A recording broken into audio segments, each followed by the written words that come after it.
Bonjour et bienvenue dans le Flash Info. Le Conseil du café cacao et la LONASI se sont unis pour renforcer le parc auto de la Maréchaussée. Ensemble, les deux structures ont offert au corps d'élite une trentaine de véhicules, dont des ambulances, pour accroître ses capacités de mobilité. C'est visiblement heureux que le ministre d'État, ministre de la Défense, les a réceptionnés hier samedi. Abou Sanogo, reportage.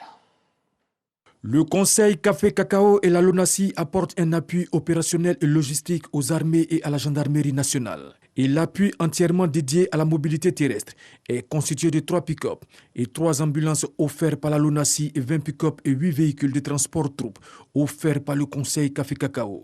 Un geste qui vient renforcer les capacités des armées et de la gendarmerie nationale dans l'accomplissement de leurs missions de sécurisation. La remise de ce jour revêt donc un caractère particulier parce qu'elle est en lien direct avec la défense nationale de notre pays et naturellement cela confère une nouvelle dimension à l'action sociale de la LONASI.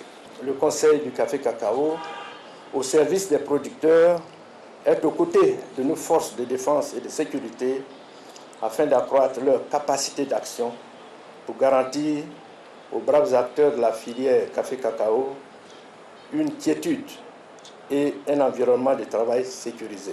En réceptionnant les clés de ces matériels roulants, le ministre d'État, ministre de la Défense Téné Birema Ouattara, a exprimé sa gratitude aux donateurs pour cette action citoyenne qui vient renforcer les capacités de mobilité des armées et de la gendarmerie nationale. Je voudrais, au nom de l'ensemble des forces armées de Côte d'Ivoire, remercier ces bienfaiteurs qui, de par leurs actes, prouvent leur adhésion à l'engagement de nos unités dans la lutte contre le terrorisme et la grande criminalité.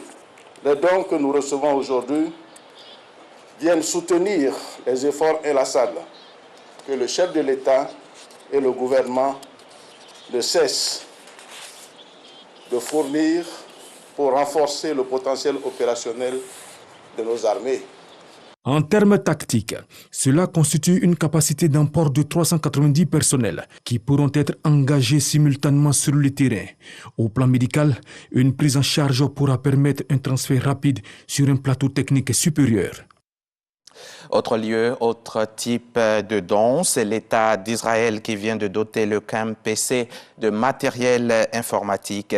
Le KMPC, c'est le Centre africain de management et de perfectionnement des cadres et il est logé dans l'enceinte de l'Université Félix Houphouët-Boigny de Cocody. Ce don fait par l'ambassadeur d'Israël en Côte d'Ivoire vient donc renforcer la coopération académique entre la Côte d'Ivoire et Israël. Mahama Traoré était présent à la cérémonie de réception du don, il nous racontera dans le 13h. La communauté Sant'Egidio vient de célébrer son 54e anniversaire. C'est un mouvement laïque qui depuis plus d'un demi-siècle se consacre à la communication de l'évangile, le dialogue, la solidarité. Lors de cette célébration dans ses locaux, dans la commune de Trècheville, la paix et le vivre ensemble étaient les maîtres mots.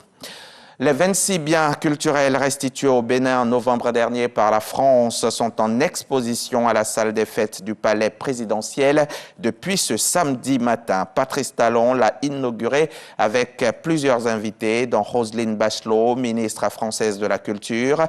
Dès ce dimanche 20 février, l'exposition baptisée Art du Bénin d'hier et d'aujourd'hui, de la restitution à la révélation, est ouverte au public.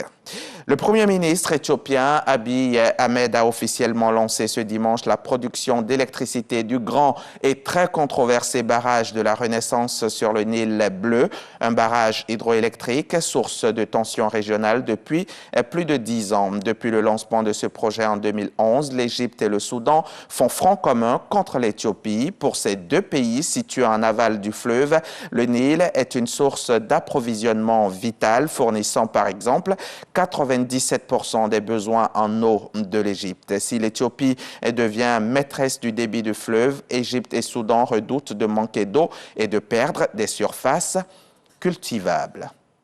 C'est la fin de ce flash, mais tout à l'heure, dans le 13h, dans le cadre du magazine du dimanche, nous allons en apprendre beaucoup sur le métier de contrôleur aérien, un métier indispensable pour la fluidité de l'espace aérien, un métier stressant mais passionnant. Nous avons invité sur notre plateau le président de l'Association des contrôleurs aériens de Côte d'Ivoire, Sungalo Cissé. C'est un rendez-vous à ne pas manquer, c'est à 13h et c'est sur RTI.